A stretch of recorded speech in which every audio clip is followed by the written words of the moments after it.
blessing of the Phoenix go with you. How long have you been pursuing the Black Shields? Since they burned their first village. We tracked down the bastards responsible and fed their corpses to Stillwind. Suffice to say, that got their attention. It's been a game of cat and mouse ever since.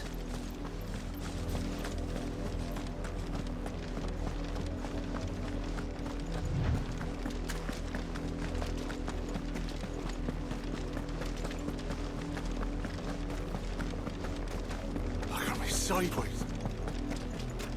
Come along now. The bastards are lucky. There they are. On your command, my lord.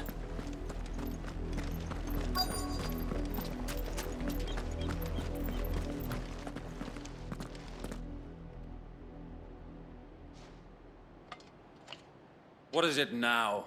I told you! We bear a message for the Vicereine. From the Guardians of the Flame. Ha! You presume to tell us that a pair of filthy vagabonds, a woman and a dog, could guard aught against the might of the Black Shields? Then come! Die along with your flame! For Azaria! For us area! Your petty revolution ends here. On these our swords we swear. Get 'em.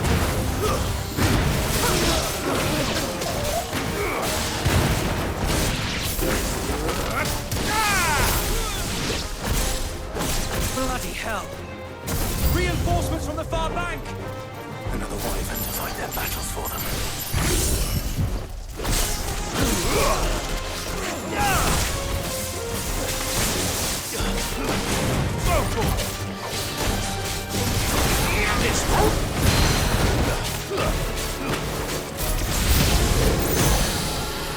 More dragons! Worms. The Imperials aren't taking any chances. I can't say I'm flattered.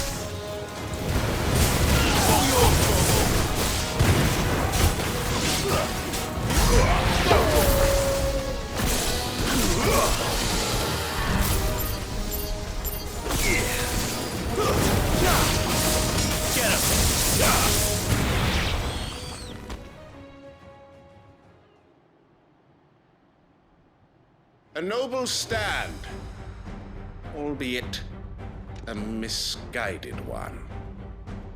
In taking it, you have but proven our point.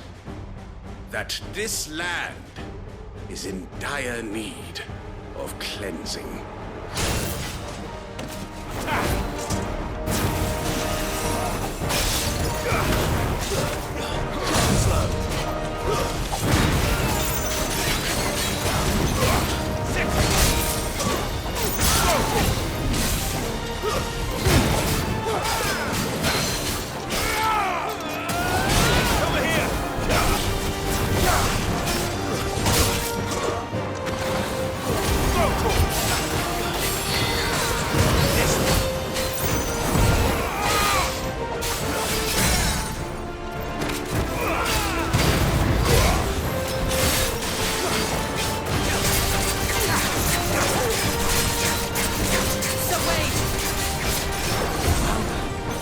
No one left to keep them occupied. We need to finish this.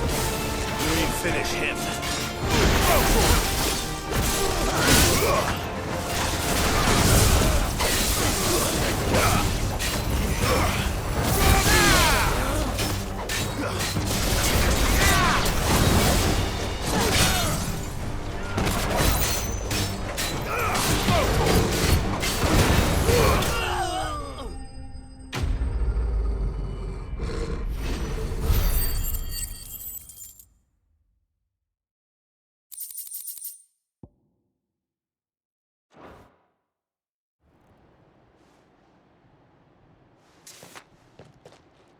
I don't see any more.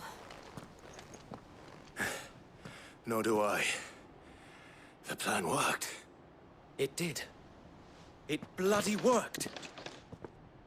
We sent every last one of the rotten bastards straight to the mud! My, Lord, perhaps this will be enough to stop the Cullings. For the time being, at least. Perhaps. Though I doubt my mother will take this loss well. She'll move swiftly to see her minions' ranks replenished. And then it will all begin again. I often wonder if the nation we once knew is gone for good. Her fields rot. Her people starve. We battled to preserve the flame that was, but for every foe we fell, another springs up in its place. Yet be that as it may, it is still our home, and we must fight for it. As we always have, and always will. For as long as the Firebird's flame burns in our hearts, the Duchy cannot die. And her loyal subjects may dream of a day when the Rosarian standard flies over Rosalith once more. So wait, Think we should fall back to Port Isolde before the garrison sends reinforcements? A sound strategy, my lord.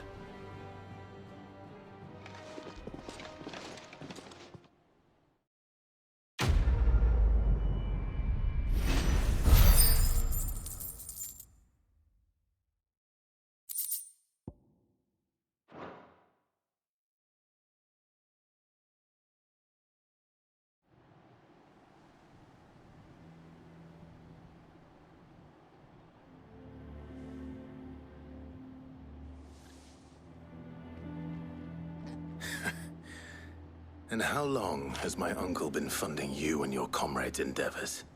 Since the beginning. Lord Byron was the first person I turned to after forming the Guardians. And had I known of this tunnel back then, I wouldn't almost have been hanged by the city guard for trying to sneak over the wall. I suppose a formal request for an audience would have appeared suspicious. And appearances must be maintained. Were the Vice-Regency to catch wind of Lord Byron's involvement in our movement, they'd seize his estate and send him to the gallows, where he would be of no use to anyone. And so, though it sickens him to the soul, he plays the part of the loyal lord, knowing that one wrong move might prove his downfall. It is why he remains ever vigilant. Don't be surprised if he refuses you an audience, especially since you're famously dead. Then I will have to think of a way to prove that I am neither wraith nor wrongdoer. I might have something which could help with the latter. It's the mark of the Guardians. Display it, and those who love Rosaria will know where your loyalties lie.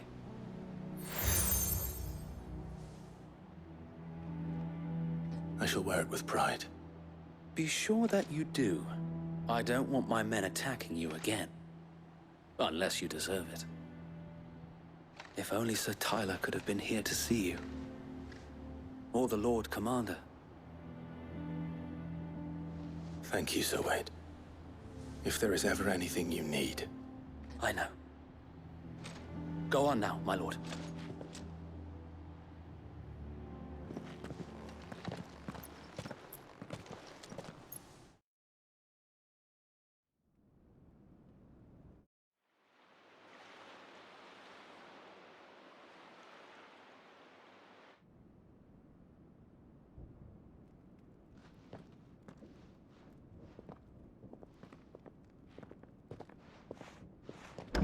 How accommodating. Do you really think they believe we are who we say we are? Not a chance.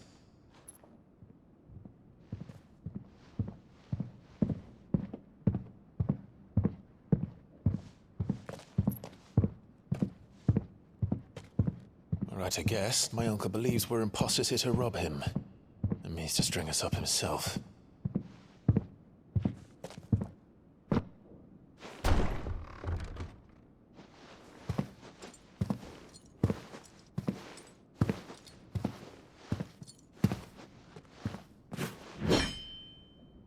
Imagine my surprise when I was told my nephew had come to visit.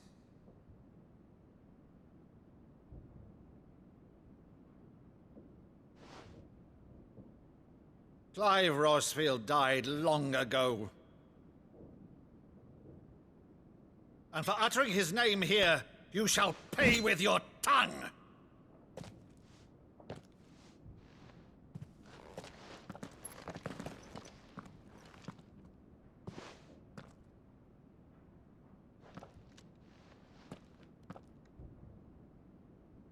You would mock me as well?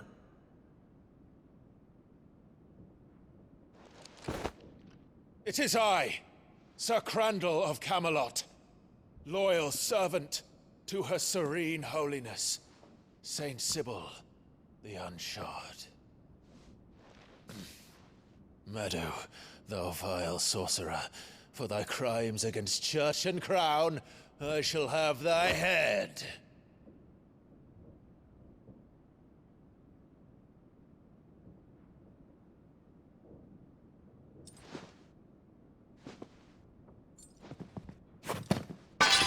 Curse thee, infectious flax wench. Even in death, must thou plague me still? Very well. I shall open the gates of hell, that thou might see thy charge once more.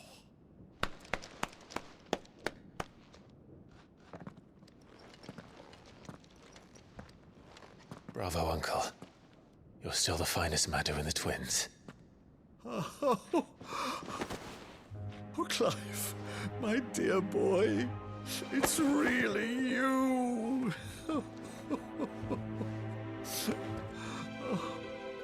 You always were fond of that scene from The Saint in the Sanctuary.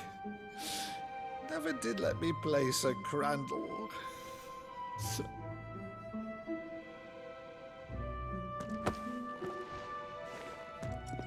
I have a favor to ask, Uncle Byron. Rutherford, inform the kitchens. There'll be guests. We dine immediately. But, Uncle... You can't very well regale me with the tale of your miraculous preservation on an empty stomach. Go on, sit.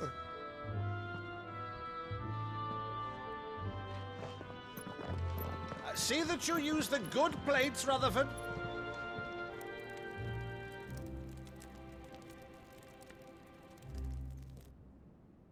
So you arrived late to one of her cullings, did you?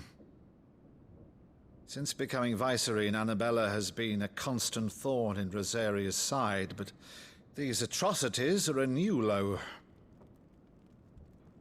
Something has changed. Quite what, I don't know, but the woman we knew is gone, and a monster sits in her place. A monster. For better or worse, I've been charged with governing this town, and thus must maintain the illusion of obedience. That's all I can do to aid Wade and his merry band of revolutionaries.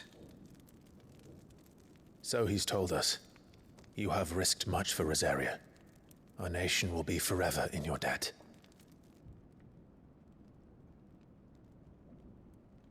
It has been 20 years, Clive. The nation your father and your forefathers fought to defend is no more.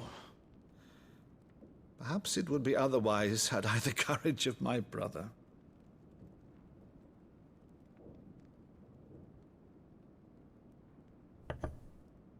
All right, if it's a ship you require, a ship you shall have. I've a galley in port, but recently relieved of her cargo. She can be outfitted for the voyage in a matter of weeks. So you believe us then? About everything? Believe you? Ha! Only a fool would believe even half of the things you claim. But until tonight, only a fool would have believed my nephew still lived. And besides, I have it on good authority that Clive is telling the truth. Whose authority? Your own, of course. You've always been a terrible liar. Is that true? It's not untrue. Let's say no more about it, eh? It wouldn't do to linger on my nephew's greatest failing.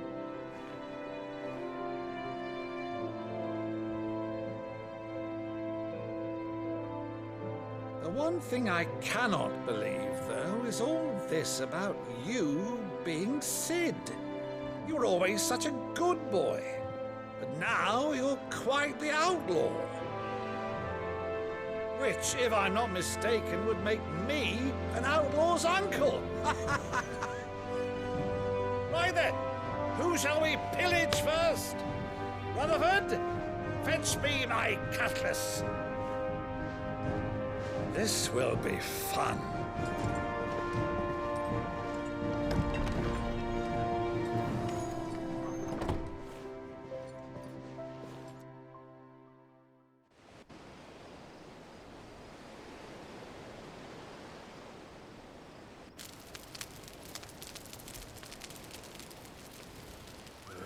Over there. Go on. She's a fine ship, isn't she? Once outfitted, she'll bear us across the boiling sea to Drustinus in the space of 3 days.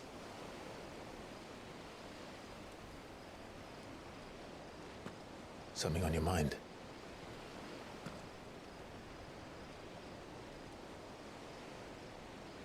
Monsters. When I served the Iron Kingdom, I did so because I saw no other choice. Because once they learned that the lash would not move me, they turned it on those who could.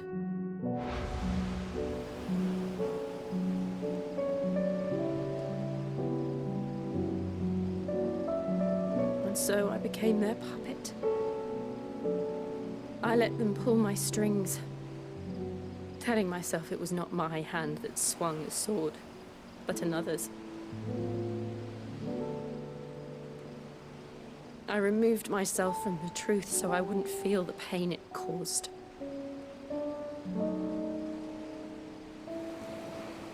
And before I knew it, I no longer felt anything. Anything at all.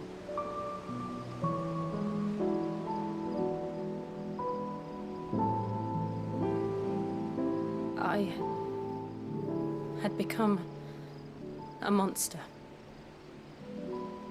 Jill.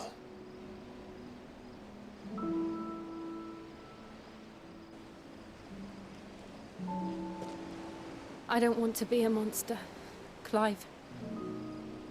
Do you understand? I want to choose a different path, a better path. To live on my own terms. But before I can do that, I need to come to terms with my past.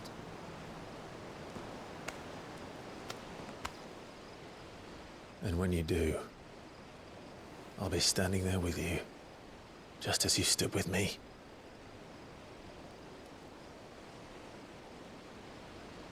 Thank you, Clive. I must atone for my sins. Only then, when it's done, will the monster cease to be. Just promise me that you won't die with it.